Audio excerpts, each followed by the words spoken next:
My tomatoes are moving. 6-year-old Benny Alden stood in the garden. He squinted one eye and looked down a row of tomato plants. Yesterday, the row was nice and neat. Today, the rows looked zigzagged. Benny's brother and 2 sisters gardened nearby. The Alden children were helping grow vegetables behind the Applewood Cafe, one of their very favorite restaurants. Plants don't just get up and walk around, said his sister Jessie. These did, said Benny. 14-year-old Henry walked over and stood behind Benny. The 2 brothers peered down the row of tomatoes. They do look cockeyed, said Henry. Have you measured them? Not yet, said Benny. He opened the measuring workbook Henry had made to teach him how to measure things. Benny learned how to use a scale to measure how much things weighed. Here in the garden, he used a ruler to measure how far apart he planted the plants. I planted the tomatoes 2 rulers, or 24 inches apart, he said. But look! He moved the ruler this way and that between the plants.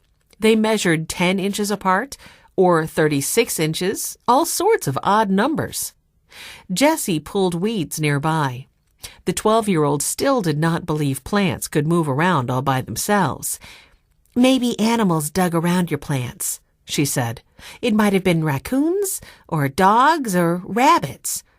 Jessie's probably right, huffed 10-year-old Violet. She tugged and lugged a small wagon through the soft garden soil. The wagon was piled high with stacks of old newspapers. Remember? Last week your turnips were all jumbled up, she said. That's why we made Spooky. Spooky the Scarecrow smiled down at them.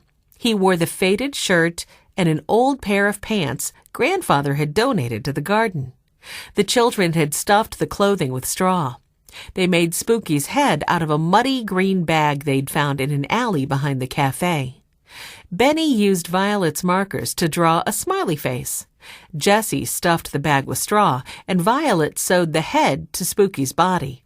When the Scarecrow was ready, Henry nailed Spooky to a large post in the middle of the garden. Spooky was supposed to keep critters from eating the food in their garden. Benny looked at Spooky, then looked at his messy tomato plants. You're not scaring anything, he said. I should have given you a scarier face. Jessie and Violet lifted the newspapers off the wagon. They spread them on the ground around the plants. The newspapers would keep weeds from growing. After a little while, Violet noticed that her sister had stopped working. Are you all right? She asked. Jessie perched on her hands and knees, peering down at a page of the Greenfield Gazette. Listen to this. Baffling bank robbery. It's been 2 months since a thief disguised as an armored car driver robbed the Greenfield Bank. The robber looked like... Applewood Cafe's back door banged open. Time for lunch, called Laura Shea, the cafe's owner. She balanced a chubby baby on each hip. She smiled at the young gardeners.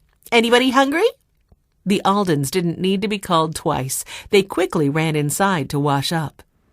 There were many things the children loved about the small cafe. Henry, who was very good at building things, liked the old saws, hammers, and other tools hanging everywhere around the room. Benny liked the cafe's then and now photos. In one old then photo, Greenfield farmers drove horses and carts along Main Street to carry their vegetables to market. The now photo showed the same street filled with cars and shops. Benny especially liked the photos showing the cafe the day the Shays bought it. Laura and David Shay stood smiling in front of a rickety old house. They smiled even though the porch was falling off and the roof was falling in. Prickly weeds grew all around, and the windows were boarded up with big sheets of metal. A faded red, white, and blue sign that read, "For Sale by Sally," stood in front. Violet, who liked things clean and tidy, liked the now photo better.